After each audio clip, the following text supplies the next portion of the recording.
Some people say my videos are too depressing. All I do is complain about society and talk about capitalism.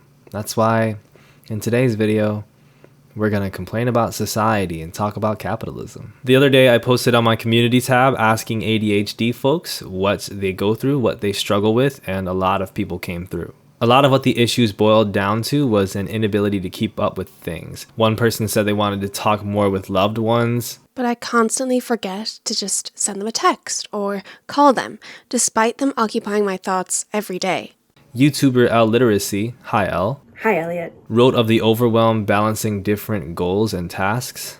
My head feels like an ever-growing to-do list, and so many of the tasks have snowballed into huge things that are wrapped up in guilt and shame at my inability to complete said task. But a common thread of these issues was that of dealing with time.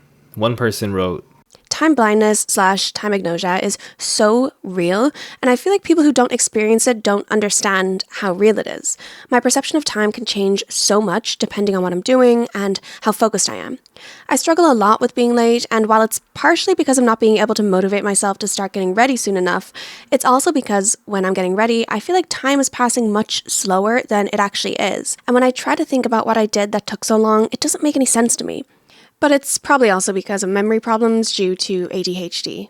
I find this idea of time trouble really disturbing, not because I don't think these are real or valid struggles which affect neurodivergent people disproportionately, but because the framework with which they're discussed suggests that time is an objective thing. And objectively, it's not. Our modern understanding of time is fairly new and is rooted in organizing labor to most efficiently produce profit for capitalists. If you don't believe me, I'll prove it to you in this essay. We'll talk about ADHD and how it's constructed as this thing where people are inherently unable to deal with some objective reality of time, and how that construct itself is something that's inherent to people who make money off of people with ADHD. And not only that, but people who make money off of labor overall. And the people who suffer from this stuff the most are always marginalized, including the neurodivergent. The history of time is one of several different philosophies across different cultures which adhered to different needs to organize sequences of actions and events. The first clock was the sky. Kevin K. Burth's 2012 book, Objects of Time: How Things Shape Temporality, observes how much time is culturally constructed, even as it presents itself as a scientific articulation of nature. In its first chapter, he writes, "The artifactual determination of time does not represent a coherent, consistent cultural system, however, but represents instead the sedimentation of this is complicated language. Basically, he's saying that time is not that coherent and consistent as something, but in fact is a bunch of different things collected together from all these different cultural and scientific ideas and proliferated and pushed as this singular thing." He says the current ideas of millennia, centuries, decades, years, months, weeks, days, hours, minutes, seconds, and so on are examples of such sedimented ideas. They are ideas useful in measuring durations of what happens in our world, but their relationship to our world is hardly straightforward. There are no millennial cycles in nature. The Gregorian calendar that dominates annual time reckoning has known inaccuracies, and the atomic clocks used to measure durations of a day or less are accurate to 1 second every 60 million years. In effect, with little reflection, one can be aware of how our time standards are a hodgepodge of different logics, some derived from our current attractions to increments of 10, decades, centuries, millennia, some derived from extreme desires for accuracy, atomic clocks, some derived from church politics mixing with astronomy, the Gregorian calendar, and some that are anachronistic survivals of long past societies, the choice of dividing days into 24 segments from the ancient Egyptians, and hours and minutes into 60 segments from ancient Babylonians. You see, that's a lot of different things that don't necessarily cohere the way that we're taught they do. The choices made to organize time in the way that we know now were key to the Industrial Revolution and the need to grid out the amount of time workers would be spent laboring. Joe Zade's article, The Tyranny of Time, synthesizes work like Burth's and others in an examination of modern timekeeping, noting that the clock is a useful social tool, but it is also deeply political. He writes, "Capitalism did not create clock time or vice versa, but the scientific and religious division of time into identical units established a useful infrastructure for capitalism to coordinate the exploitation and conversion of bodies, labor, and goods into value. Clock time, the British sociologist Barbara Adam has argued, connected time to money. Time could become commodified, compressed, and controlled, she wrote in her book, Time. These economic practices could then be globalized and imposed as the norm the world over. And so they were. What a lot of people miss about imperialism is that it's not just about killing people and taking their land and their resources. I mean, a lot of it is that. But it's also about fundamentally changing the way they think. It relies a lot on removing the culture of the imperialized and replacing it with a new culture that benefits the imperialists, one that includes erasing and changing history so that the things that they know about their own selves are completely distorted. There was immediate declaration of war on our culture. We were forbidden to speak our language and practice our religion. It's like our war was prolonged, and the assimilation policies were how they implemented it. Giordano Nani's book, The Colonization of Time, posits that the project to incorporate the globe within a matrix of hours, minutes, and seconds demands recognition as one of the most significant manifestations of Europe's universalizing will. Indigenous ways of life had to be eradicated in order for capitalists to more easily control the labor of the people, which was maybe the most important resource to European imperial powers during the dawn of capitalism, since the most important thing with capitalism is getting people to submit all of their time to you. In assuming the authority to determine when other societies could work, rest, and play, the emissaries of the clock worked daily and hourly in their quests to bring about a sense of worldwide order by exploiting their ways of structuring the flow of time to distant lands, and by preaching to their inhabitants new ways of thinking about what time itself is. But you might be thinking, I mean, come on. Changing the way time works, that seems ambitious. And I think the best way to illustrate that is looking at how workers worked before capitalism and before clock time determined how to organize the time of laborers. That shows us that not only was there work before these time periods and that it was done in a very different way, but that the way that laborers worked was often a lot more beneficial to their humanity and things that we could try to implement now if we get the chance. A wizard is never late. Nor is he early. He arrives precisely when he means to. One of the most important videos put out this year, Work by Historia Civilis, chronicles how the invention and proliferation of clock time worked hand in hand with the rise of the ownership of labor. So to illustrate this, HC digs into anthropological accounts of a more natural work tempo based on observations of work patterns across civilizations for thousands and thousands of years. For reasons that will become obvious, anthropologists in the 20th century became very interested in the evolution of work. And so to answer some of their questions, they looked back to Stone Age societies. What they discovered surprised them. They found that while there were unique cultural variations all over the world, virtually all Stone Age people liked to work an average of 4 to 6 hours per day. They also found that most Stone Age people liked to work in bursts, with one fast day followed by one slow day, usually something like 8 hours of work, then 2 hours of work. 8, then 2. Fast, slow. Fast, slow. He finds that this also involves most societies measuring activities in 30-minute chunks, and then he goes on to describe how these types of time relations appeared all throughout medieval Europe, which also included midday naps, a thing I'm a big fan of. Time periods where workers were in the field for 8 hours a day and working more intensely were characterized by the urgency of the context. Harvest season, for example. You know that feeling you get, that you often get shamed for? That thing where you can't focus on something because you don't find it urgent, you don't find it interesting or important. That's kind of been the way people have worked throughout most of human history.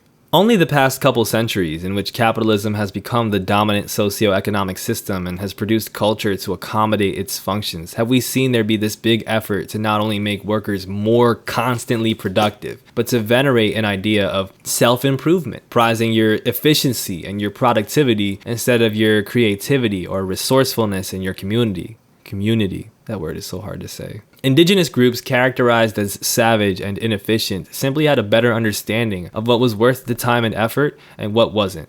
In our last video, Are Students Getting Worse?, we looked at how religious leaders, wealthy engineers, and school headmasters all worked to instill this rigor and efficient time usage as necessary, especially for the supposedly unruly youth. Pierre Bourdieu, that guy who wrote a bunch of stuff, once described Kabyle peasants in Algeria as proudly dismissive of desires for constant productivity and efficiency.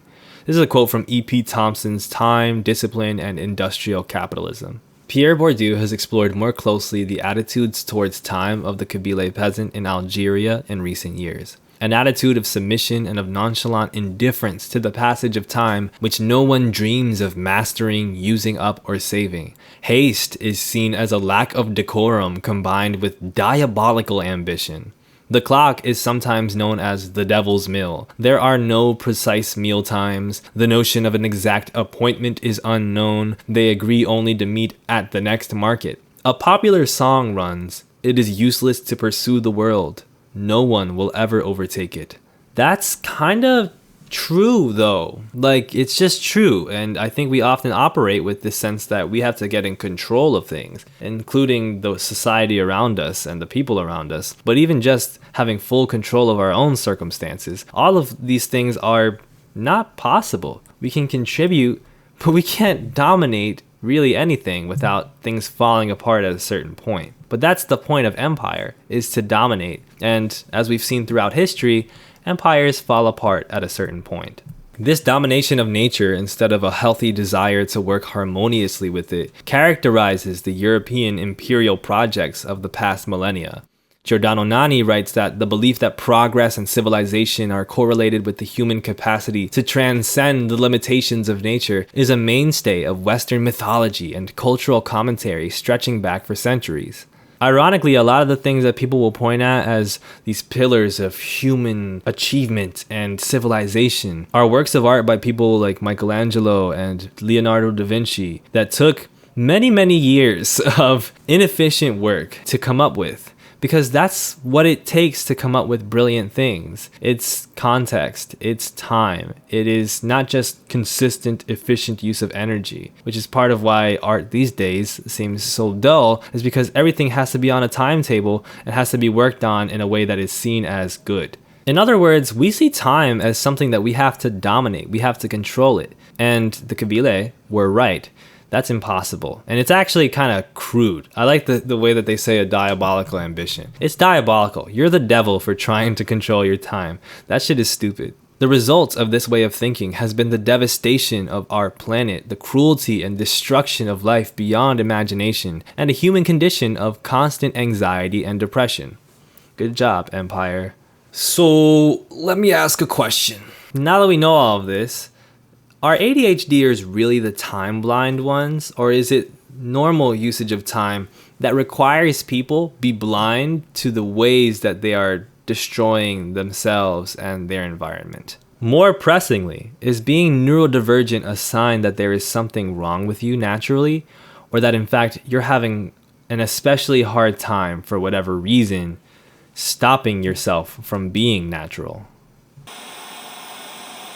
Hello, I'm excited to tell y'all that today's sponsor is Planet Wild. Planet Wild is a global community that performs monthly nature conservation missions, working with wildlife experts to bring back endangered species, clean up the oceans, and restore forests. They make video content on their YouTube channel to talk more about their mission and to give more transparency. I'm going to put one in the end screen for this video, Inside the Food Forest Revolution, because I found it to be pretty insightful and exciting. In this mission, they're planting 40,000 trees and learning more about forest gardens to overcome desertification in Senegal. Planet Wild is actually not a charity, it's a social enterprise that uses monthly donations to pay for these missions. For transparency, 91% of the funding is distributed based on community vote, and it's focused on 4 impact areas: forests, oceans, animals, and awareness. The other 9% is the service fee. That's a pretty good ratio. I'm really glad that Planet Wild reached out. I'm happy to use my platform to support environmental conservation projects,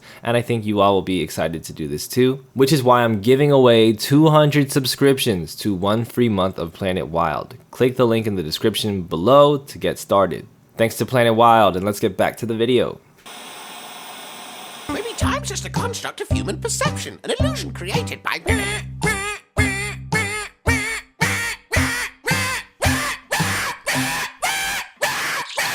Let's get sciencey. The primary lens through which we talk about neurodivergency, including ADHD, is a scientific one. Very real and difficult experiences of rejection sensitivity and time blindness are seemingly validated by science, and now a vast majority of the content we see online about ADHD is stuff that utilizes said science. The only problem is that in a lot of cases, the science is not as simple as pop science wants you to think. Cue Dr. Russell Barkley. Oh boy. It's time to get controversial. Dr. Russell Barkley is commonly cited as the king of ADHD science, the person through which all of this stuff flows from. He is the person who coined the term time blindness. As a matter of fact, in the viral lecture where he talks about this, he says that ADHD itself is time blindness. ADHD is, to summarize it in a single phrase, time blindness. People with ADHD cannot deal with time. And that includes looking back, to look ahead, to get ready for what's coming at you. So the individual with ADHD is kind of living in the now. And wherever the now goes, they are being pulled along by the nose. Doesn't matter what your plans were, what your goals were. The now is more compelling than the information you're holding in mind. And you will get pulled along by the now. You are time blind. Because if we had to summarize in a single sentence, what is the purpose of the frontal lobe to humans? It is to organize your behavior across time in anticipation of what is coming at you, the future. ADHD, right, is at its heart a blindness to time, or technically, to be exact, it is a nearsightedness to the future. Just as people who are nearsighted can only read things close at hand, people with ADHD can only deal with things near in time. The further out the event lies, the less they are capable of dealing with it. And this is why everything is left to the last minute, because they only deal with last minutes. That's all they perceive, that's all they deal with, that's all they organize to. And so their life is a series of one crisis after another, all of which were avoidable because people prepared, and they didn't. They weren't ready on time, in time, over time, with what they needed at that time. Note the word time. So ADHD is destroying the timing and timeliness of human behavior. That is a very important thing for parents to understand. So the first thing I want you to examine about what Dr. Barkley is saying there, aside from is the way it's so similar with what colonizers have said about peoples they colonize for centuries. So here's an example. This is an English Wesleyan missionary talking about how exasperated he was by the way Africans viewed time while he was touring the continent with them, or touring Cape Town anyway, in the 1800s. The mode of traveling involved great loss of time, and often the preliminaries connected with trekking nearly cost me the surrender of my patience, and temper too. It was provoking, when we were about to inspan the oxen, to see one man sit down composedly to mend his veldschoen, shoe, another rectifying a rein, while a third would be tying up something, and a fourth rolling up his scanty bedding. Hours were often wasted in this manner. It was very trying for one just from England, where everything was orderly. Just such were the natives of that country then, and just such were the impressions of a man who had lately opened his eyes upon Africa. That's the best accent you're getting today. It's not just a matter of ignorant colonizers unable to understand cultural differences. Colonizers were constructing a narrative of what is good time and what is bad time, with the former being in the orderliness of clock time in Europe and its organization of laborers, and the latter being the state of indigenous peoples, who not only had their own ways of living, but were resistant to becoming that lower class organized by these constructs of time. Brain scientists of the 1800s, the Dr. Barkleys of their time, you might say, utilized the same type of scientific backing to purport racist myths about the inadequacy of indigenous peoples and their sense of time. A one Philemon Sauhier was Melbourne's leading professor of phrenology, which we examined in a previous video as being the leading neuroscience for several decades in the Western world and the foundation from which we know today about the frontal lobe and other parts of the brain. And even without giving any real evidence that he actually did examine the heads of Aboriginal peoples, whatever that would have done, he described them as, wait, what's an Australian accent? Extremely superstitious for and tenacious to old traditions and habits, rather deceitful, suspicious, slippery in time service, or dissemblers. A sense for time was key in these assertions. As Giordano Nani writes, a closer look at Sohir's report reveals that time, defined as the sense of duration and the relative distance of time, was one of the key measures of intellect which phrenology was able to appraise. According to Sohir's measurements, the Aborigine scored a 3 out of 7 points for the faculty of time, meaning that their sense of time was classed as moderate, rather below mediocrity, active in only a subordinate degree, and having only a limited influence over the mind and character. Sohir's report demonstrates how Western science itself lent spurious credence for a while to what would long remain a common stereotype in the colonial imagination, that the accurate perception of time was an innate handicap for Aboriginal people. But surely, you might ask, this isn't the same thing. People are way better at science now. I mean, we're definitely not going to look back in time the same way we do to that time and say that what we think now is wrong about the brain. That's surely not how science has always worked. Surely the things Dr. Barkley's saying, at least, are totally rooted in accurate scientific practice, right? For this video, I spoke to Jesse Meadows, who through their blog Sluggish on Substack is bringing forth these really awesome revolutionary analyses of pop neuroscience. Jesse is not so convinced by the proclamations of a one Dr. Barkley and others like him. He was almost like lecturing about how terrible we are, and how he said ADHD is destroying the timing and timeliness of human behavior. And I was like, which humans are you talking about? Like, that's a very American businessman thing to say, that human behavior on a whole is about timeliness and punctuality. I don't know. It's totally ahistorical. It doesn't take into account how different cultures understand time. Okay, so let's get into the actual science. In a 2-part podcast series on their Substack, Jess analyzed the various neuroscientific studies supposedly backing the claim that ADHDers are inherently time blind. The results were highly inconclusive.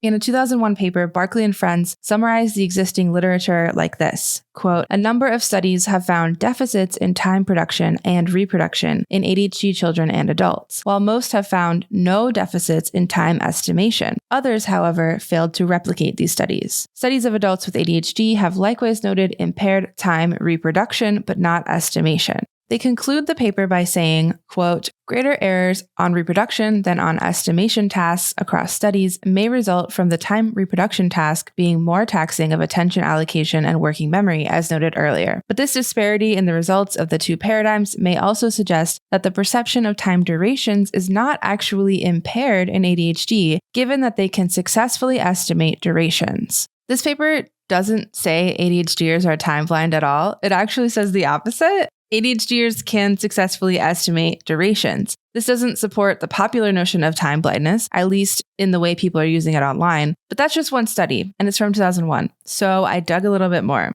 I found a meta-analysis from 2020 that starts by saying, quote, "Given the current state of literature, the quality of time perception deficits in individuals with ADHD remains unclear." So doesn't seem like they've exactly figured it out in the last 20 years. There appears to be a heated debate going on about time intervals, because some studies look at short windows on the scale of milliseconds, and others look at longer windows like 5, 10, or 12 seconds. This study says that some researchers have found intact time perception for all kinds of intervals, while others found the opposite. And researchers debate what this means because different time intervals involve different brain processes. This series is fascinating, and I highly recommend everybody go subscribe to their Substack and listen to it. They get into the veracity of a lot of different pop science claims about the brain from people like Dr. Barkley, but also just content creators and others. And it's really valuable as a resource to just understanding how we think about the brain in society and how catered toward oppression that it actually is. It gets into a lot more about these sort of ideas that get claimed as being backed by science. Dopamine is another thing that Jesse dove into, and examining how much of it is actually far more exaggerated in pop science than it is in the actual scientific literature. Jess is not just a person who wants to talk about this. They have been through the system. They have been through the diagnosis process. They have had all these different run-ins with the stigma of neurodivergency and struggled with all the things that people talk about, that people talked about in the community post. And that's what drives them to be so curious and so critical, not only of teenagers on TikTok, but of scientists who talk about these things and pop science figureheads as well who write profitable books about this stuff. But I also want to like caveat that I'm not a scientist and I also like cannot do math. So like all of my critiques come from like a humanities, like philosophical kind of perspective. I'm not claiming to like know everything about like genetics. Do you like the term time blindness? No. No, I actually hate it. It like really bothers me. Like I understand it. Like I get what people are saying and I have the same experiences. I know how frustrating it is. I almost got held back in high school because I was like had so many tardies. It's been like a struggle my whole life. I've always been like chronically late to everything. And like when people talk about like sitting and just like staring into space for an hour and being like, well, what the fuck did I just do? Like that happens to me like almost every day. So like I understand the experience. And so yeah, that is really real. But I think like calling it time blindness really like glosses over the politics of time and like the ways that time is cultural. A lot of stuff is paywalled and like the public can't access it, and it costs like $40 to like, you know, access a scientific study. And also part of that like gatekeeping, like the medical gatekeeping of like knowledge. But yeah, every time you actually like read an entire study, there's always all these like they tell you about the limitations, they tell you about like how like they contextualize it in like the rest of the literature.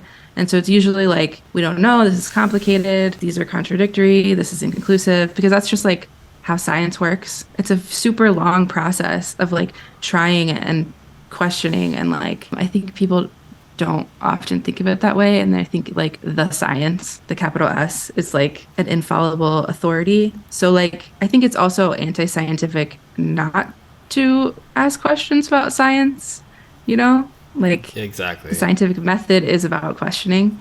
The point is not to dismiss science and any revelation in any scientific literature or medicalization or the existence of disorders like some social constructionists might do. You guys know I like my stims. I don't know where I put them. I like stimulant medication. I use it sometimes. But we need to stop accepting the gatekeeping of science and taking whatever folks say as gospel, and actually believe in ourselves enough to start reading this stuff and breaking down what they're actually concluding. Because a lot of the time, they're not saying the things that people say that they're saying. We need to stop accepting these hot and ready concepts of dopamine and rejection sensitivity, which are things, but are often explained in this way so that we can have this simple understanding of how the brain works. And all you have to do is take the right medication and have the right diet and sleep the right amount or whatever, and those things will magically be fixed, and they have nothing to do with your social situation or your background or the things that are happening to you. We keep wanting things to be simple. They're not simple. I mean, some things are simple, actually. Everyone should have healthcare. That's pretty simple. The vast majority of people in the world are exploited and oppressed violently so that a bunch of surplus can be generated for a small group of people to somewhat enjoy it. What's simple is that we need to look out for each other and care for each other, and also interrogate the systems around us so that we don't have to buy in to some of the things that are popular and instead buy into what's actually going to help us. Because these folks will tell us that there's something wrong with us inherently at any given moment, and then diagnose us as having to have one particular solution that only they can provide. They'll point to their supposed successes and great qualities to showcase to us how inadequate we are. They want to prove to us our invalidity. In our community post, one of the most staggering things that I read was a person who said the hardest thing about ADHD is the feeling that deep down there is something fundamentally wrong with me. It's something I know is logically incorrect, but I ask other ADHD people if they feel the same way, and it's mostly always a yes. In a society where time management, punctuality, and executive function make or break a person, having a life defined on the fact that I can't trust myself wears me down more than any other symptom combined. I'm here to tell you that there's nothing wrong with you. Your supposed lack of focus is valid. It makes sense not to focus so much on things that you know aren't that important, even though you're going to be punished socially for not doing those things. Your lack of emotional control is valid. There's a lot of bad things happening and a lot of things that you're subjected to, that you're forced to live under, that are not very pleasant, and people don't seem to help you enough. And yes, your sense of time is valid.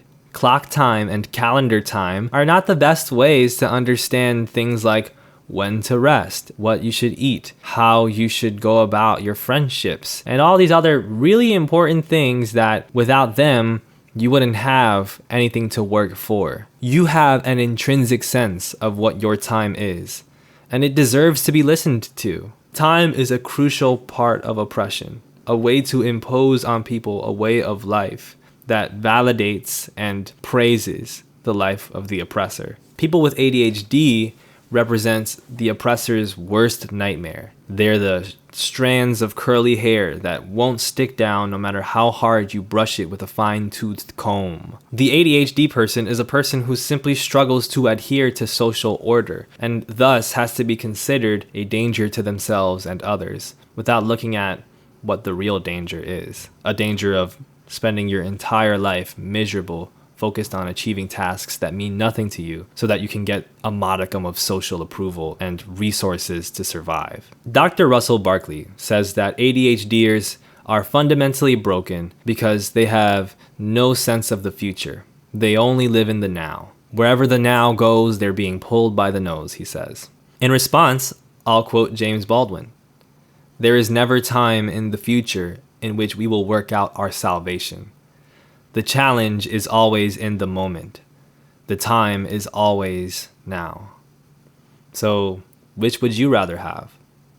Normalization or salvation? Thanks. If you want to...